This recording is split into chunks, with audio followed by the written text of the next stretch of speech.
Eu também não sei se sou mais inteligente que a minha amiga a Nazaré. Venho a falar hoje aqui de uma coisa muito específica, a chip. A astrologia e a chip. Portanto, vou ser muito menos esotérica, muito menos histórica e vou ser muito mais concreta. Mas antes de começar, queria primeiro de tudo apresentar-me. O meu nome é Luísa Azancote, sou astróloga, não há 29 anos, porque andei a fazer outras coisas, mas desde que dediquei à astrologia, de há 12 anos para cá, não tenho feito mais nada. E tenho aqui testemunhas, ainda por cima. Portanto, meus amigos, sócios da CHIP, astrólogos, estudantes, Lourenço, aqui estou eu e muito obrigada, estou contentíssima por estar aqui. A primeira razão é porque tenho estado fora há muitos anos e é a primeira vez que faço uma palestra astrológica em português.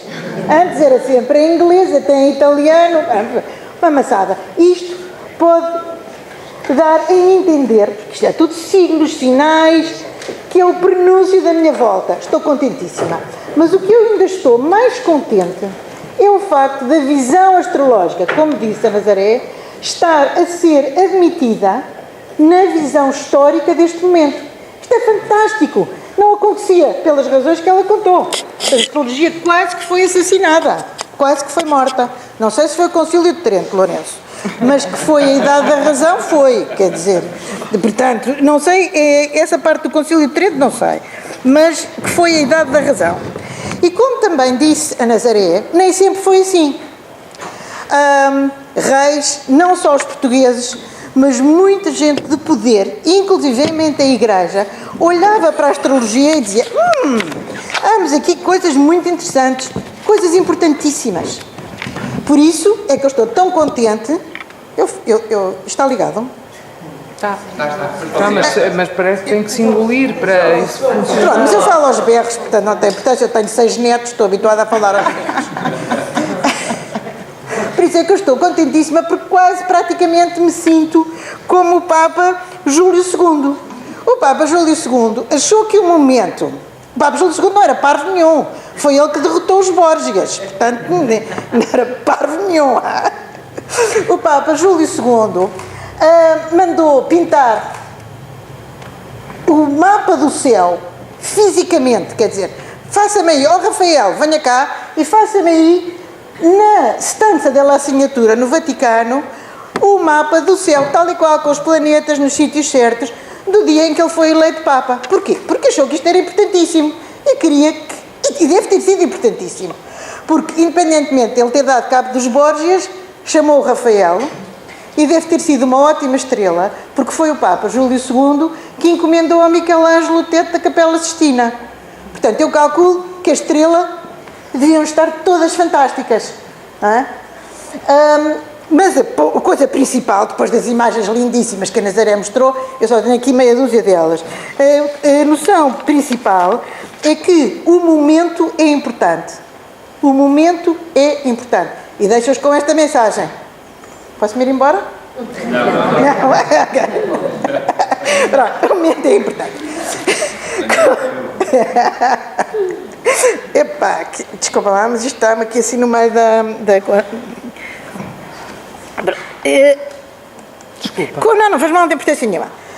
Como a Nazaré disse, a astrologia esteve quase morta e desapareceu da circulação.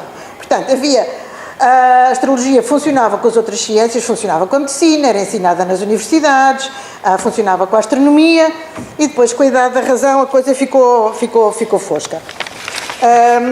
Inclusivamente, a gente associa a idade da razão a Descartes e mesmo Kepler, que foi um matemático fantástico, que escreveu sobre as leis do movimento planetário antes, e nasceu 20 e tal anos antes de Descartes, estava-lhe a custar, já com a energia daquela época, estava-lhe a custar um bocado admitir com a astronomia a astrologia. E disse esta coisa fantástica que eu não sei se conseguem ler. Uma experiência infalível de eventos mundanos, em harmonia com as mudanças que ocorrem nos céus, instruiu-me e obrigou-me relutantemente acreditar. Portanto, ele não queria mesmo acreditar. Mas depois, como era cientista, lá teve que ser. Eu adoro esta palavra relutante. E foi assim.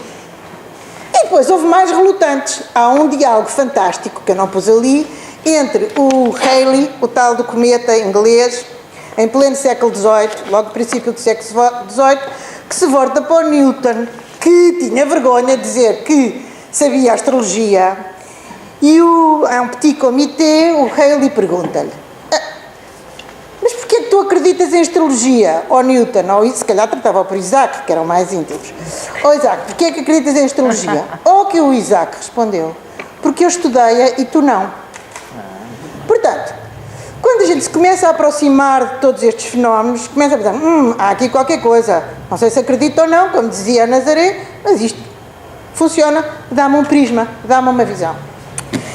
Continuando, vem o romantismo e, por exemplo, o Goethe, quando escreveu a sua autobiografia, já isto no princípio do século XIX, como vocês disseram, está aqui um renascimento, achou, agora vou-se fazer uma coisa linda, ele escreveu a sua biografia em alemão, Aus meinem Leben.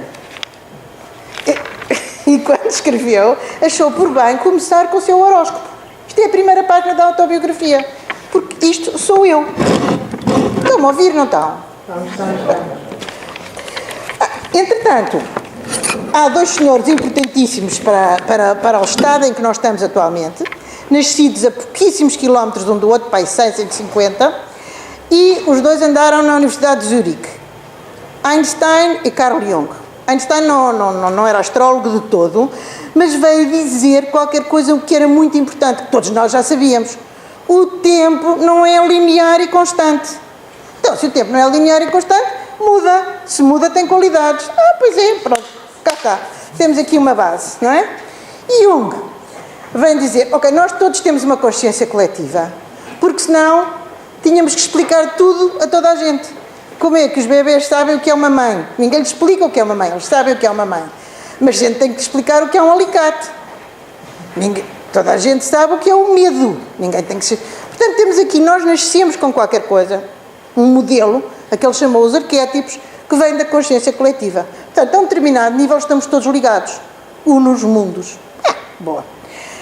Mais um bocadinho para a frente, ela falou na física de partículas e o mundo cartesiano de Rui. Quer dizer, então, esta partícula funciona de uma maneira quando o senhor Santos está a olhar para ela, mas quando o senhor Sousa está a olhar, funciona de outra maneira. Então, que história é esta? Portanto, o mundo cartesiano começa a ruir, os físicos começam a ver que as coisas não são tão simples assim.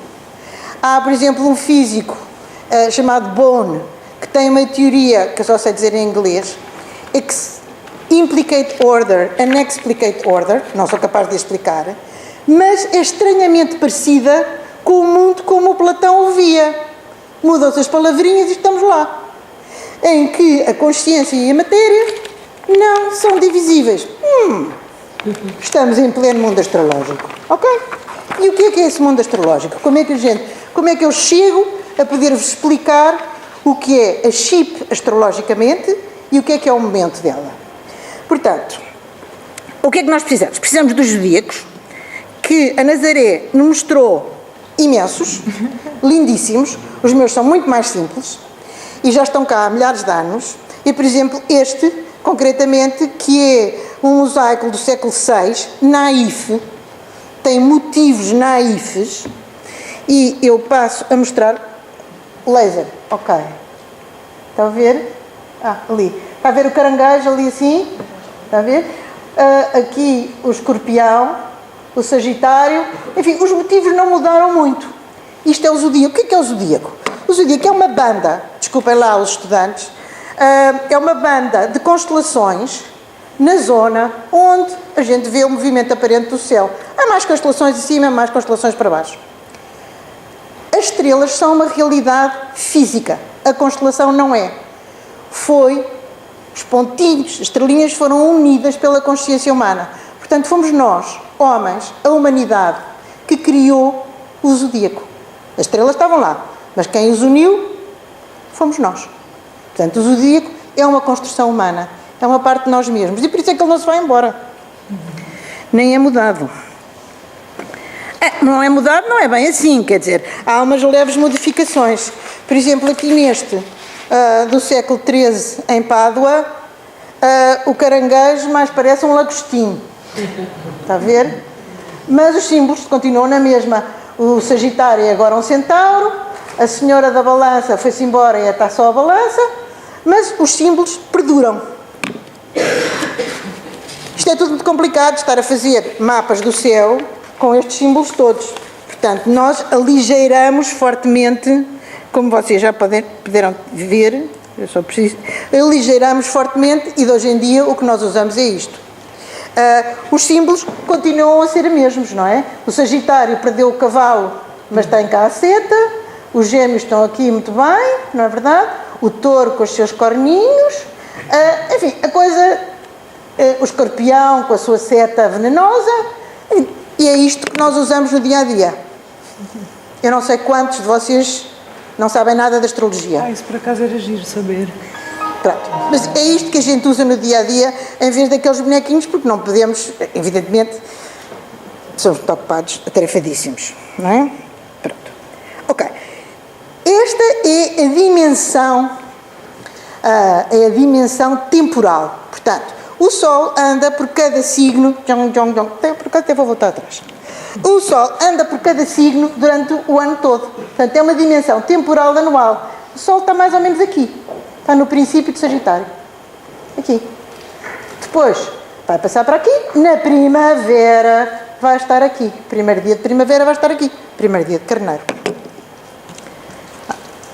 Depois, nós vamos colocar aqui os corpos celestes, que nos vão dar indicação de determinadas energias. Portanto, em termos psicológicos, como falou a Nazaré, essas energias psicológicas em termos pessoais têm um determinado significado. Quando estamos a falar de países e de organização, o significado mantém-se, mas muda levemente. Se o Sol, na carta do céu de uma pessoa, representa o centro da personalidade, o seu diálogo com o ego, na carta de uma organização ou do país, representa o rei, o chefe de Estado, os seus dirigentes, o top, o comitê diretivo, sei lá, por exemplo. Isto não é... Diga? É verdade, eu não tenho qualquer problema de perder o fio à meada. Se alguém quiser fazer uma pergunta, faça. Estes são os principais corpos que nós usamos e que eu vou usar aqui para explicar a chip, o passado e o presente e o futuro. Não há outros. A Lua representa, em geral, o povo, a opinião pública, o Mercúrio, a língua, a ciência, a literatura, a Vênus, os valores, também há o amor, mas quer dizer, o amor e a chip, a coisa já começa a ser mais complicada. Portanto, aí vamos falar dos valores estéticos e culturais. E Vênus representa também recursos, dinheiro, panca. Marte, evidentemente, que é a guerra, as agressões, etc. Júpiter é o maior planeta. Portanto, quem são as pessoas mais importantes, além do rei? A aristocracia. Mas também Júpiter representa aquilo em que nós acreditamos, aquilo que é justo. Portanto, apanhamos com a religião, as leis, os tribunais, porque nós não conseguimos ter símbolos para tudo. Nós adequamos os símbolos e pomos-los assim em grupinhos. Vamos experimentando até chegarmos ao símbolo certo. Saturno. Se Júpiter é otimismo, Saturno é o pessimismo. Se Júpiter é a luz à fundo do túnel, Saturno são as dificuldades. Portanto, aqui temos as forças reacionárias, as limitações, todas as instituições governativas baseadas em estruturas de poder e as hierarquias. Estes são todos os corpos celestes que se vêem a olho nu. E depois nós vamos descobrindo mais. Esses 7 primeiros são os que deram os nomes aos dias da semana. Estão por toda a parte. Hoje é uma segunda-feira. Nas línguas romanas ou nas línguas anglo-saxónicas é lunes, é Monday, é dia da lua. E assim por aí fora. Sábado é o dia de Saturno. Martes. Viernes. Dia de Vênus. De onde vem também a palavra doenças venéreas, mas deixamos esse assunto agora. Os outros três foram já descobertos posteriormente e só podem ser vistos com telescópio. E se os primeiros nós temos milénia para os poder interpretar, estes três últimos menos anos, menos séculos. Por isso nós atribuímos-lhe o significado do período em que foram descobertos. Urano, durante a Revolução Francesa e a Guerra da Independência da América. Neptuno, em pleno romantismo. E Plutão, quando foi descoberta a bomba atómica, ao nosso chamo plutónio, não é? O que lá está.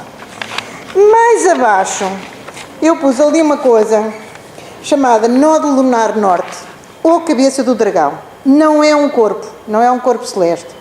É, sim, o ponto onde a órbita aparente do Sol se encontra com a da Lua. Encontram-se em 2 pontos. Estes 2 pontos são importantíssimos. O nó do lunar norte, ou cabeça do dragão, é o caminho de evolução. Mas isto não é uma corrida. A gente não parte do nó do lunar sul e vai a correr direto para o nó do lunar norte. Olá! Olá. Boa tarde. Boa tarde.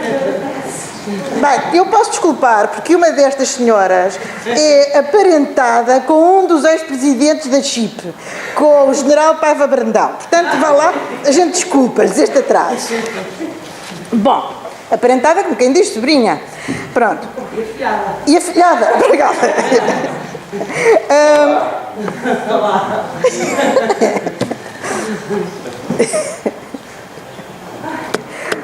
Bom, desculpem lá esta interrupção, mas vou voltar ao dragão. Posso só fazer uma pergunta? Pode. No meio disto tudo que podíamos perguntar, eu acho interessantíssimo é ver o seguinte. Diga. Para explicar, e acho interessante, temos uma tapeçaria aqui ao fundo, onde tem a invasão de Portugal e o símbolo da realeza é precisamente a utilização da figura do dragão. O dragão tem um significado simbólico, se me puder explicar um bocadinho melhor, que significa a realeza e, portanto, o nó do norte, ou cabeça do dragão, saindo deste símbolo que está atrás das suas costas, significa que este devia ser o nosso caminho de evolução, o que está atrás de si, também expresso nessa tapeçaria. Portanto, portanto, a aplicação da simbologia, da astrologia, na simbologia, por exemplo, do heráldico, em seus vários aspectos, leva-nos, no fundo, à nossa família real e à nossa própria história. O caminho da nossa evolução devia ser com a nossa família real, com o dragão representado saindo ali da coroa, não é? Eu não tenho competência para lhe dar um sim. Não tenho. Porque a minha competência é de facto astrológica e por isso é que eu escolhi falar sobre a CHIP e não sobre Portugal, sobre a trajetória de Portugal. E a sua pergunta enquadra-se na trajetória de Portugal. E estava a explicar agora do dragão. De cabeça do dragão. Mas há a cauda. O que eu estava a tentar dizer é que nós, neste caminho de evolução, temos que sempre... só podemos compreender a evolução olhando para trás, mas só podemos viver a evolução olhando para a frente. Isso é o significado do meu dragão, deste que eu estou a falar. E foi por influência da Igreja, e aí estou de acordo com o Lourenço, foi por influência que, em termos astrológicos, se deixou de falar de cauda do dragão e cabeça do dragão, porque havia esta imagem, como é que a gente convive aqui com o dragão. Mas a ideia, em termos astrológicos, e a sua ligação pode ser válida, eu digo que não seja, eu não tenho a competência para lhe dizer é válida. Este símbolo está aqui atrás, é mesmo o símbolo da CHIP, portanto é o nosso interesse. Mas é importantíssimo, como vocês vão ver já a seguir, que eu já vou passar para... Esta questão, eu trouxe esta questão do dragão, porque a sensação do dragão, em termos mitológicos, é aquilo que nós temos que conquistar. O caminho do passado é sempre mais fácil, o novo é sempre mais difícil. Vamos lá conquistar o dragão. E estamos de volta ao arcanjo, São Miguel. Não é? Depois, em termos astrológicos, ainda temos umas linhas na carta que vocês vão ver. São os eixos, que nós chamamos ascendente e descendente, que são linhas importantíssimas que se referem à parte espacial. Portanto, durante o dia, a Terra gira 24 horas e aí temos estes eixos. Um deles refere-se à imagem do país, o outro às relações externas, isto quem eu sou, quem são os outros, podem ser aliados ou inimigos, e depois temos um eixo vertical, que é o pilar de tudo isto, no meu entender. O partido no poder, lá em cima, e o nacionalismo, o amor à pátria, a nação, cá em baixo. E agora, aqui está o tema natal da Chipre. Ok, tema natal da Chipre. Em conversa com o Lourenço, nós aperfeiçoámos esta carta, através de documentos históricos. Não é verdade? Portanto, a Chipre nasceu no dia 24 de maio de 1861, a seguir ao almoço, aqui em Lisboa. Foi o resultado de a informação distribuída por um comerciante, Feliciano Andrade Moura. Cuidado, meus senhores, está para aí o iberismo por todo o lado. Por aí a gente está com possibilidade de perder a independência, vamos nos juntar e fazer qualquer coisa. E essa mensagem resultou. E juntaram-se, nomeadamente com Alexandre Colano, e começaram a fazer qualquer coisa. Onde é que isso está refletido no mapa da Chipre? Comunicação, panfleto, folheto é comunicação, vamos cá falar, é o símbolo, é Gêmeos. Gêmeos. Mapa da Chipre tem 3 planetas em Gêmeos. Eu digo planetas, eu sei muito bem que o Sol é a estrela, mas é assim para facilitar. Tem o Sol, portanto, a direção comunica, preocupa-se com o quê? Com a língua, que é Mercúrio, com os valores culturais, que é Vênus, e como não está nada contente com o estado da situação, tem logo ali ao lado Urano, que é o planeta da mudança, da revolução, aquele que foi descoberto na Revolução Francesa. Por isso, quando nós lemos o que está escrito no site e diz a Sociedade Histórica da Independência de Portugal assume-se como uma associação nacionalista, e eu já vou a onde é que está o nacionalista, que tem como objetivos principais, expressos estatutariamente e prosseguidos através da colaboração com os órgãos de soberania e da cooperação com instituições congêneres, a promoção do culto do amor à pátria, defesa da integridade do seu património, projeção cultural, com especial relevo para a língua portuguesa. Portanto, temos aqui a língua portuguesa em Mercúrio, temos aqui assim o património, e depois temos a coisa importantíssima que lhes falei, o nódulo lunar norte. Aqui, o nosso caminho, a nossa evolução. Aqui, encostadinho a esta linha que eu chamei de fundo do céu, eu e os outros todos, esta linha do fundo do céu, que se refere à nação, à pátria. Portanto, toda esta frase que define a Chipre está explicada aqui, neste mapa. Mas agora temos ali uma linha que não está explicada, que é esta. Temos aqui Saturno, ligada por esta linha, que é uma linha de tensão e conflito. E quem é este Saturno?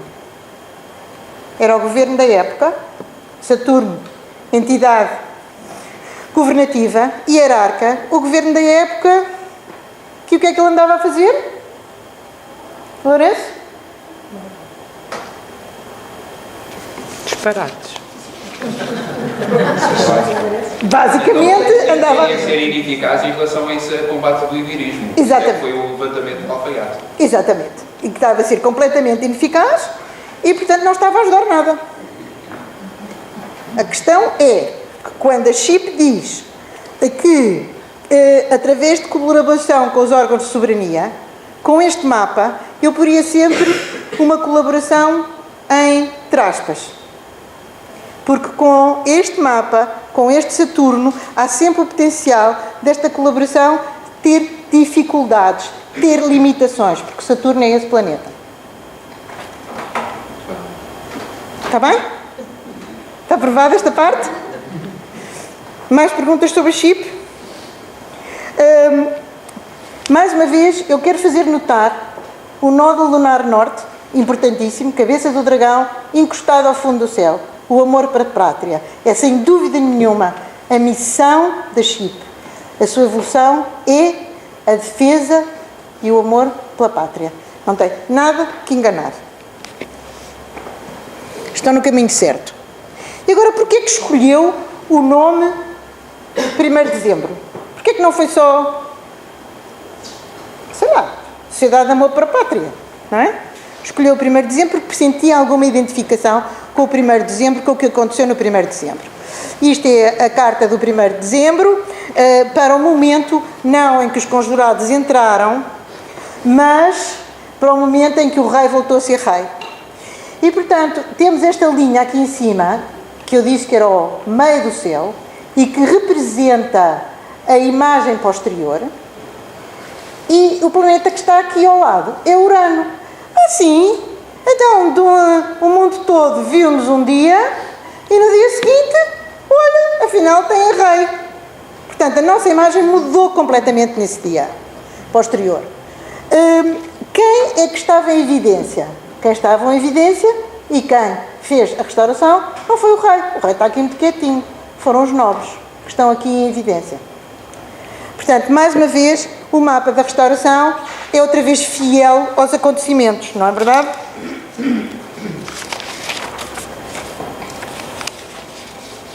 Portanto, o Dom João IV, o mapa é de facto a aclamação de Dom João IV, mas vocês sabem que ele não fez grande coisa. Agora, aqui, vamos olhar para o passado e a CHIP. Isto agora já começa a ficar mais complicado. Portanto, isto pode interessar agora mais aos que são mais fluentes em astrologia. Portanto, no centro está o mapa da CHIP já muito apagado, porque eu tirei as coisas que não eram essenciais, e aqui à volta a carta da restauração. E o que é que a gente vê? Que a missão nódulo lunar norte da CHIP é o prolongamento da ação dos nobres. Interessante, não é verdade? Parece-me que há aqui qualquer coisa a funcionar que fez escolher 1º de dezembro e não simplesmente o amor da pátria. Depois temos aqui o Sol da CHIP, portanto a direção, junto com Plutão. Plutão transformação. Sim senhora, vamos lá transformar aqui este status quo que não era do nosso agrado. Esta ligação é fortíssima. Se isto fossem pessoas, entendiam-se perfeitamente. Portanto, há aqui uma ligação em que a opinião da CHIP, Lua, se identifica perfeitamente com o rei, ou pelo menos, e aí é que eu não sei, se é com o rei, porque não sei que não sou bruxa, se é com o rei, se é que se identifica perfeitamente com o espírito de independência nacional. Estes símbolos têm que ser interpretados desta maneira, eu não posso de forma nenhuma ser taxativa sobre eles. De maneira que é, mais uma vez, muito claro como é que, porquê que estes 40, e isso é todo um assunto para o próximo ano, se quiserem que eu volte, a explicar como é que a gente liga os 40 conjurados, os 40 sócios iniciais da CHIP, com os 40 dias no deserto, aos 40 anos no deserto, com os 40 dias de tentações de Cristo e com o 40 astrológico. Okay? E, portanto, como última carta, que é a mais completa, a mais confusa, e, portanto, eu peço para não olharem muito para ela, a não ser os astrólogos e os estudantes de astrologia, onde levou primeiro lembrar as palavras de Alexandre Herculano, quando a Chipre foi fundada. Portugal, avivando isso, isto vem do manifesto, de 1861, portanto o estilo não é exatamente atual.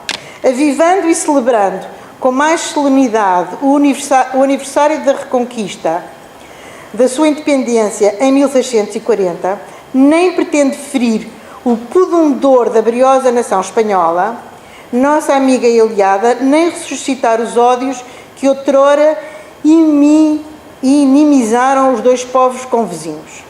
Não quer raptá-la, não leva a mão à espada, unicamente aponta para o seu direito e diz à Europa que está decidida a defendê-lo.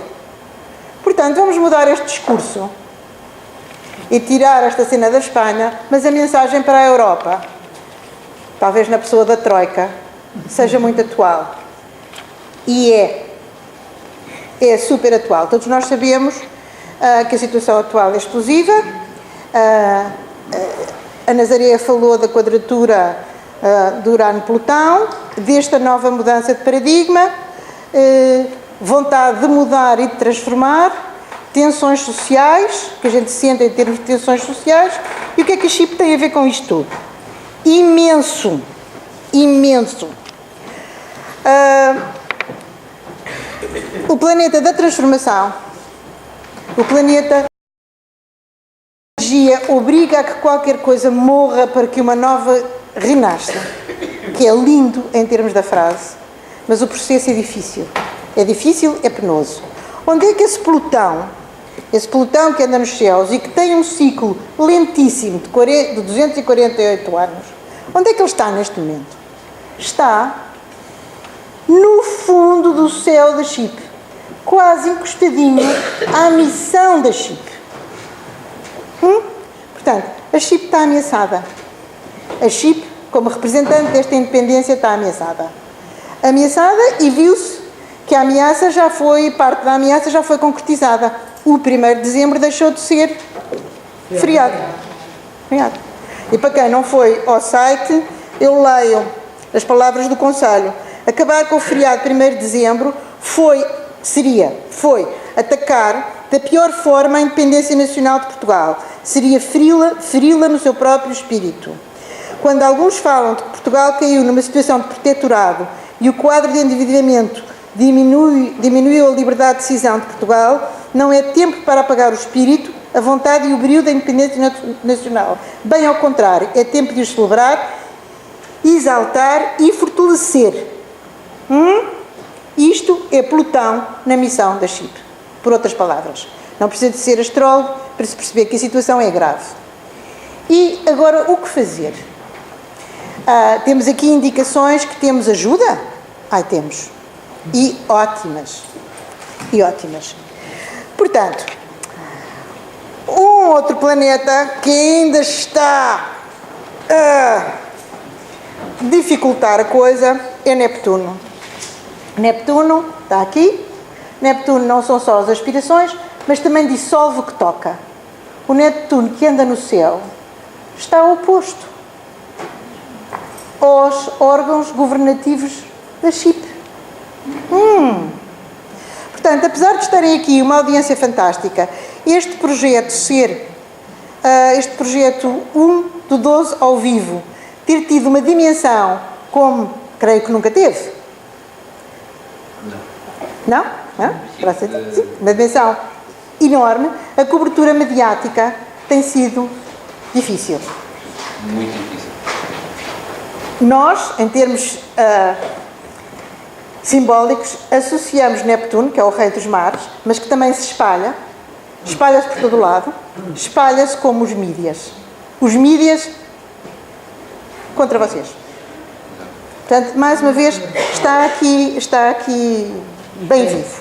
Depois, temos Urano no descendente. Portanto, toca a mudar... Sim, isto sempre no mapa da Chipre, não é? Estamos a falar com o mapa da Chipre no meio e agora. E agora para nos fazer a perceber o que é que pode ser o futuro. Percebe? Sim, mas dentro da chip. O de chip? Não, eu não falo de Portugal. Portugal são os meus colegas que estão muito mais habilitados a falar de Portugal. Estou a falar da chip como organização que evidentemente que está inserida... Sim, muito difícil, não sai nada. Nós temos duas assessoras para falar disso. Temos duas assessoras muito boas a trabalharem fora de série e a lançar notícias em todo lado e não sai uma notícia. Não é novidade, mas estas são muito eficazes e estão a trabalhar diariamente, uma de manhã e outra de tarde, para falar. Portanto, com o Urano, o que é que o Urano aqui no descendente nos está a dizer? É que temos que a chip deve revolucionar a forma como está a trabalhar e pensar bem o que é que são o descendente, o que é a casa dele, se são amigos, aliados.